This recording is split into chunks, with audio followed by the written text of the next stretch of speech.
Children, the next group which we will see today is the alkaline earth metals.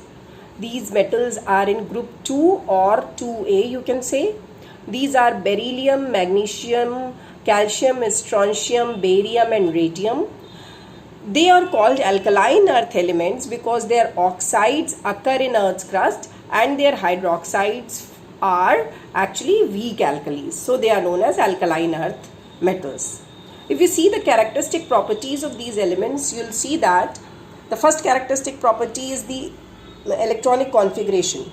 All of these elements, they have 2 electrons in their outermost shell because they belong to second group. Occurrence wise, if we see these elements, they do not occur in free state like alkali metals because being reactive, they also react with other elements and form the compounds. These elements are reactive, but they are less reactive than alkali metals if we compare the two.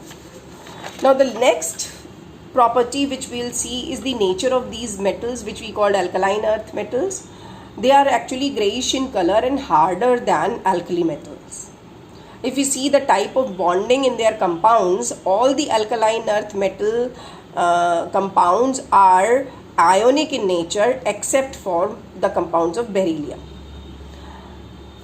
The alkaline earth metals also show reaction with air, but they are less reactive in comparison to alkali metals. Alkaline earth metals react with water to produce hydrogen and metallic hydroxide with the general formula MOH whole choice.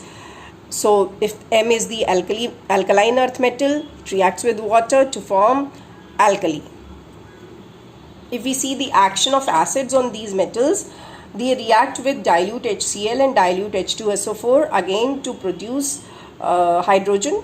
Here metal M is the alkaline earth metal. You can say M reacts with hydrochloric acid to give metallic chloride and hydrogen, and metal M with sulfuric acid, dilute sulfuric acid will produce metallic sulfate and hydrogen. So with the acids they react in this way.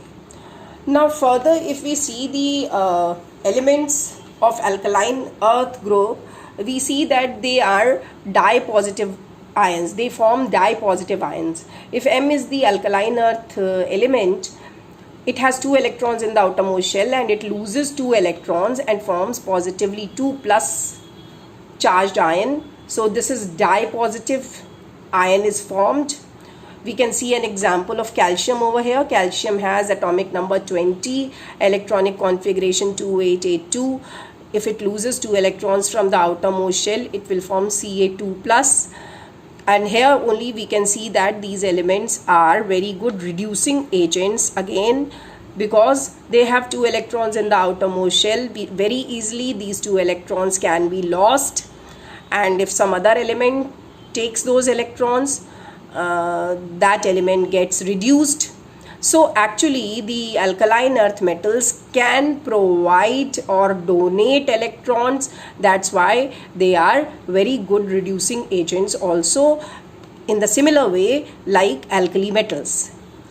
Now if we see the metals, you will find that except for beryllium and magnesium, other metals of alkaline earth group, they also impart color to the flame like alkali metals. Like calcium gives brick red flame, strontium crimson, and barium will give apple green flame. So children, this is all about the elements which we call alkaline earth elements.